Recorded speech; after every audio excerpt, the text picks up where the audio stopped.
Let's take a look at some of the nucleotides, the relatively small molecules that are involved in metabolism. Let's look at their structures and a bit of their function and reactions. And so if you remember, if we look at the big picture of metabolism, we've got these starred nucleotides, acetyl-CoA, FADH2, NADH, and ATP. So all of those are nucleotides, and we're going to take a look at them on this page. So in a nucleotide, we always have three of the same components. We've got phosphates, like the phosphate group here. We've got sugars, which I'm going to box. This is ribose, for example. And you can see those sugars tend to be pentagons and hexagons. And then we have bases. Bases, remember, when they're organic, we're looking for amines. So all kinds of bases here, okay? So we've got phosphates and sugars and bases. We will also be talking about, as we look at these nucleotides, the coenzymes that are helping carry them around. And then we'll be looking at those high energy molecules. So maybe be circling them. Those are those ones that we started on the previous page, okay? So those are some of the terms that we'll see. In each square, let's start with the ATP, okay? And ATP is very similar to GTP. This just has adenine and this has guanine. So they have different bases, different little blue regions here. So as we look at this, first you've got the name, adenosine triphosphate. And then we've got a little sentence on each of these about the functions. So these carry chemical energy in high energy phosphoester bonds. And then we also have the reaction. So this is a typical reaction for ATP. We also then have the structure. So it's kind of backwards. We have the structure at the bottom, and then I tell you, hey, once we have the structure, here's the function and the reaction. So let's work on these tasks here. We'll start with our ATP. Highlight or label the phosphates. So I can see here that there are 3 phosphates. Highlight or label, so our phosphates we're going to keep in yellow. Highlight or label the sugars. Sugars we're going to box. So this is my sugar. Highlight or label the base. So here's my base, this whole little group here. And then we want to think about in the reaction, circle the high energy form of each nucleotide. The high energy form has something to give. So in all of these reactions on this page, that's going to be our reactant. So here's my ATP.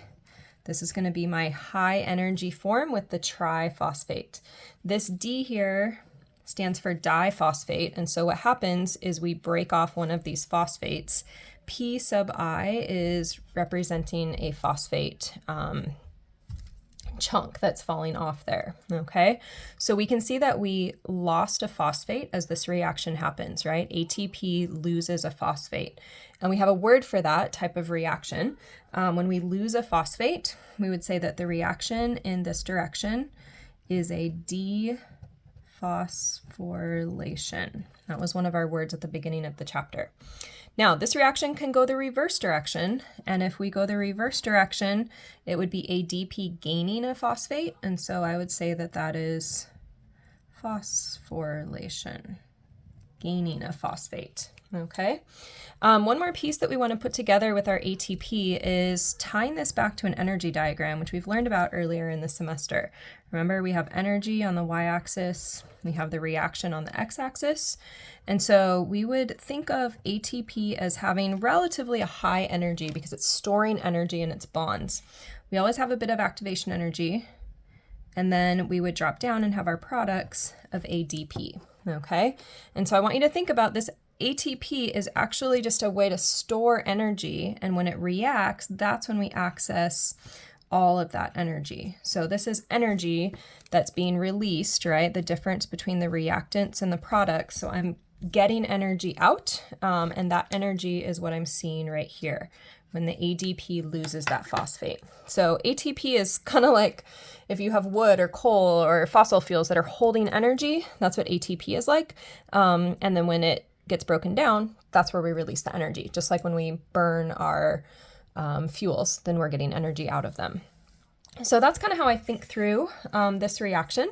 I'm not going to work through all of these because I want some of that to be practice for you, but let's take a look to start the NADH over here. So again, we've got NADH. we've got the name is nicotine amide adenine dinucleotide, and this is based on a chunk of it is coming from niacin, which is a B vitamin. So this chunk here is the B vitamin piece of it. Our function, we've been seeing this all semester, serves as an oxidizing and reducing agent depending which direction you're going. So same tasks that we did before, all right? We can find phosphate groups here. And we have a hint that this is a dinucleotide, so I'm thinking I'll probably see phosphate sugar base maybe twice or close to that, all right? Then we're gonna look for our sugars. Notice we've got some sugars here, like we learned about in a previous chapter. Here's a base. This is the adenine that we saw in the name here. Adenine is one of our bases. And then here's our B vitamin, okay?